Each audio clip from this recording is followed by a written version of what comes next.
natural number x, positive integer x, such that tau at 30 times x is equal to 30 itself. Now, tau just is the divisor function. It's the older number theory books, some of them use little d. But let's just do a concrete example. I do this every time. I don't want to write out the formula for it. It's one of the easier arithmetic functions. But let's say we want to know the number of divisors of 500 without actually having to list them. Okay. Well, as you may surmise, many number theoretic results depend on the prime factorization. You don't always use it directly. But 500 is 5 times 100. I think, what do we got here? We have 4. It's going to be 2 squared times 125, which is 5 cubed. Okay. Now, if you give this a little bit of thought, it's pretty easy to discover. All you have to do is let these exponents range. So what you can do right here is just simply write down, and I'll just say this, and then the truth becomes clear once you think about it.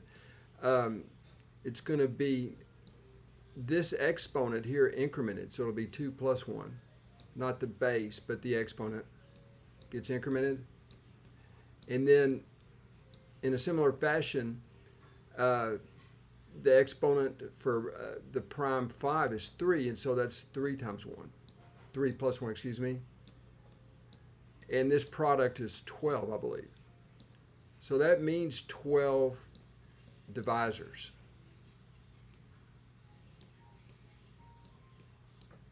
And I'll just abbreviate that 12 divisors. Now, one way to see this is note that one of the divisors would just be 125. In other words, you can, it's 4 times 125 is 500, right? So one of the divisors would actually just be 2 to the 0 times 5 cubed, right? And so you see, we have to allow for these exponents to be 0 as well as 1 and 2. Right here, you'd have to allow for the exponents to be 0, 1, 2, and 3 to turn out all possible divisors. So that's where this plus 1 comes from. Now, what we want to do is actually find the smallest natural number x that satisfies this condition. I've already told you what tau is. It's the number of divisors of n. Now, 30 has this convenient, shall we call it, prime factorization of 2 times 3 times 5. And it's quite natural just to let our candidate x be in this form where these ki's, I'll just write k sub I out here. I'll call them natural numbers, but they're non-negative integers, okay? Sometimes the natural numbers are 0, 1, 2, 3, just for the sake of expediency. All of these k's are natural numbers, allowing for 0 also, okay? And that's believable to try that. Now, it's not 100% clear these are the only choices. I'll try to argue flimsily that this is the only format that works for x later on. But let's just get into how the proof would go here. Or not the proof, but how to find the smallest. We're looking for the smallest x. Okay. Now again, you have 30, and you have to get to the prime factorization in order for the tau function to be applicable. And so notice right here that 30 is 2 times 3 times 5, but remember that there's exponents of 1 here, right? So you see, all I did was just do that. Each of these ones that you see right here is this one, and this one, okay? So you have to increment by laws of exponents, nothing to do with the tau function. You just have to, this object right here is equal to this object right below it. Okay, now we've seen earlier that you have to increment the exponents. So you see 1 becomes 2, 1 becomes 2 here, you see, so you get this product has to equal to 2 times 3 times 5. So we've just rewritten this by using laws of exponents and also just appealing to what tau actually means, okay? Now, you can see just by inspection right here that one solution, if k sub 1 was equal to 3, you would get 3 plus 2 is 5, okay? If k sub 2 is equal to 1, and so on. Now right here you actually get k sub 3 is equal to 0, right? Because right here we have k sub 3 plus 2 is equal to 2, so we would take k sub 3 to be equal to 0. Now, it turns out this isn't the only way you can do it, but this certainly is the smallest way to do it, right? You want to apply the largest exponent to the smallest base to yield the smallest, you see, and so on. We didn't give 5 a chance to breathe here, right? So we selected 0 for the exponent for 5, 1 based on these equations above. And so we got 24 in that fashion. Okay, so x equals 24 is definitely going to be the smallest one without trying to be too rigorous, right?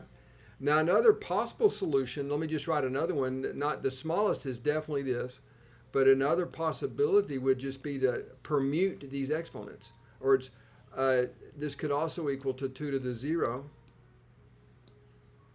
Okay, and then we could do 2 to the 0, and we could do 3 cubed times 5 to the first. You see, folks? Now, what does this generate? I think this is 5 times 27, that's 125. But that's a smaller number, right? And so, again, there's actually 3 factorial ways to do this, folks. 3 factorial ways. If you think about it, you can assign you can assign 3 choices to the first one, 2 choices to the second, and 1 to the last. So that would give you 3 factorial possibilities. So there's actually 6 solutions. But the 24 is certainly going to be the smallest one, just based on the argument that you apply the largest exponent to the smallest base possible. Work it like that, and you're always going to get the smallest one, right? So I'm claiming 24 is the smallest. Now let's just go ahead and verify down here. Let's do tau at 30 times 24. 30.24. Okay, so what do we have here? We already know part of this. Let's see. This is equal to tau. I just call it t, basically. Tau at, let's just write it out. 2 times 3 times 5. That's the prime factorization of 30, right? The prime factorization of 24, you need an 8 and a 3. So that would be, let me write down. I'll put this in parentheses just for grins. So that'll be 2 cubed times 3, right? Hopefully that's still legible, folks. And what we end up with, we're just trying to verify that this does indeed equal to 30. If you trust the proof up there, you know this is pointless, really. But then you would have tau at, what do we have? We have 2 to the 4th, right? There's a 2 to the first right here, a 2 cubed right here. That gives us 2 to the 4th. A 3 squared. And again, this is kind of insane to do this because if you trust what we did up front, this has to work, right? But a lot of people like to see the check. Okay, and then we have times 5, right? To the first power, right? But notice, remember, what do we do? We ink these things, right? So you get 5. 4 plus 1 is 5. 2 plus 1 is 3.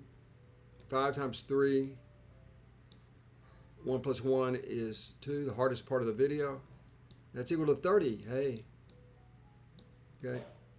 So you see that checks. And again, I hope I've argued successfully that 24 is the smallest. Here that we started with x equals 24 right here. This is for x equals, I'll just write it here in the event that x equals 24.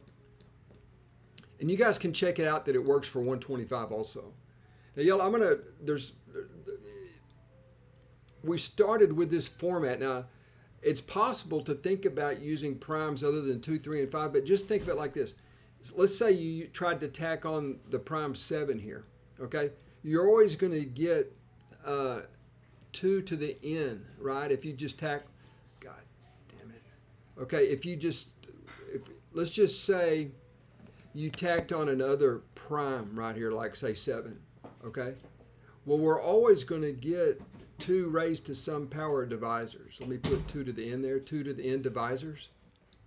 If you try to add on individual primes with exponent of 1, okay? So you're always going to have 2 to the n divisors. There's no way that can ever equal to 30, right?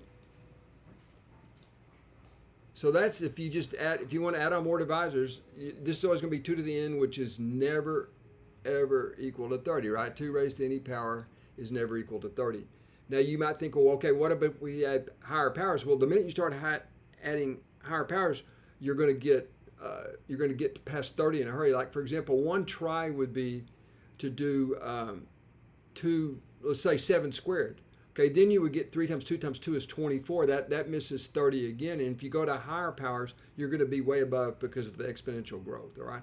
So I think this is the only form, and I do believe, without being too rigorous here, that 24 is definitely the answer. Okay, so let's come up here and write down that the answer is x equals 24.